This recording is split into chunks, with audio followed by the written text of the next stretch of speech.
Ada dua jenis kebencian yang saya pahami. Dulu saya selalu berpikir begini, kenapa ada orang yang tidak suka saya, tidak suka kita, atau membenci saya? Itu murni dengan polosnya saya berpikir bahwa pasti saya melakukan sebuah kesalahan. Maka dengan saya meminta maaf, dengan saya merasa bersalah dan meminta maaf lalu memperbaiki diri saya, maka tidak ada lagi orang yang akan membenci saya. Artinya kebencian itu akan sirna. Maka saya dulu punya keyakinan begini, pasti ada seorang itu yang sangat orang yang baik itu pasti tidak ada satupun orang yang akan membencinya. Saya punya prinsip itu dengan logonya. Tetapi dengan berjalannya waktu, umur semakin dewasa, ternyata ada jenis kebencian lain. Karena rumus kebencian saya yang pertama tadi terpatahkan. Saya baru paham bahwa ada jenis kebencian lagi, orang yang tidak suka kepada kita, yaitu kepentingan. Ada kepentingan orang tersebut yang kita injak, ada kepentingan orang tersebut yang kita ganggu. Contoh, dalam sebuah lembaga ada orang yang dolim, ada orang yang jahat, ada seorang koruptor, dia tidak amanah. Seorang koruptor menempati sebuah posisi, kemudian Anda tanpa sengaja atau dengan sengaja menggantikan posisi itu. Jawabannya sederhana. Apakah cukup? Artinya orang itu pasti membenci Anda, pasti membenci kita karena kepentingan dia tertutupi oleh kita. Dia nggak bisa melakukan lagi karena ada kita. Pertanyaannya, apakah cukup minta maaf pada orang itu kemudian agar orang itu tidak membenci kita? Tidak bisa. Selama kita menginjak kepentingannya, orang itu tidak bisa berbuat yang biasa dia lakukan, maka selamanya orang itu akan membenci kita. Saya baru paham itu. Artinya sudah kesana kemari, oke, saya mencoba memperbaiki sebuah hubungan.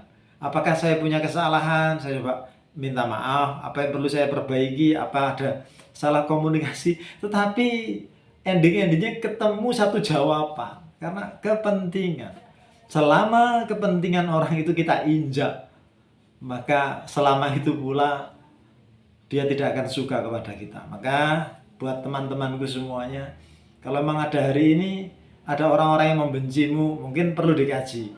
Apakah kebencian dia murni karena kesalahan kita? Maka itu bisa selesai dengan kita meminta maaf dan memperbaiki diri serta menjalin kembali hubungan yang pernah retak. Tetapi untuk hal yang nomor 2, selama ada kepentingan orang itu yang Anda ganggu, Anda injak-injak dengan keberadaan Anda dan mengganggu kepentingan orang itu, posisinya, harga dirinya, sumber rezekinya, sumber baik yang halal maupun yang haram sama lah. Padahal hidup kan persaingan, harus gantian orang. Tapi tidak semuanya orang itu ikhlas ketika kita gantikan, ketika sumber yang biasa didapat orang itu kemudian didapatkan oleh kita. Itu jadi untuk yang pertama kita bisa perbaiki diri, kita bisa perbaiki hubungan itu. Kemudian untuk kebencian jenis yang kedua, gak usah banyak dipikirkan karena semua orang pasti mengalami itu. Yakin, yang penting Anda sudah yakin melakukan yang benar, lakukan aja. Jangan terlalu banyak risau dengan kebencian orang lain kepada kita ya.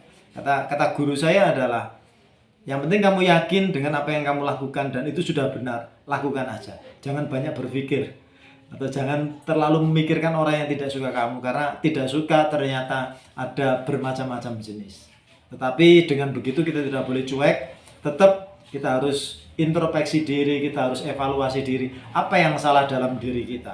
Apabila kita sudah yakin, sudah memperbaiki diri, sudah berada di jalan yang benar, dan masih ada orang yang tidak suka sama kita, biarkan aja lah.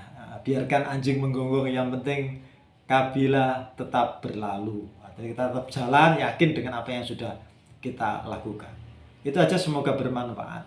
Ada bermacam-macam kebencian dan jangan semua kebencian menjadikan itu risau hatimu, sehingga kamu tidak bisa melakukan hal yang lebih positif. Jadi kita terlalu, pikiran kita terforsir memikirkan orang-orang yang tidak suka sama kita, sehingga kita lupa waktu kita tidak banyak waktu yang bisa kita manfaatkan untuk melakukan hal yang produktif. Lebih baik kita melakukan hal-hal yang produktif daripada memikirkan hal yang sebenarnya ya memang sudah menjadi syarat kehidupan. Pasti ada, dimanapun siapapun pasti punya posisi semacam itu. Demikian, semoga bermanfaat. Sampai jumpa lagi.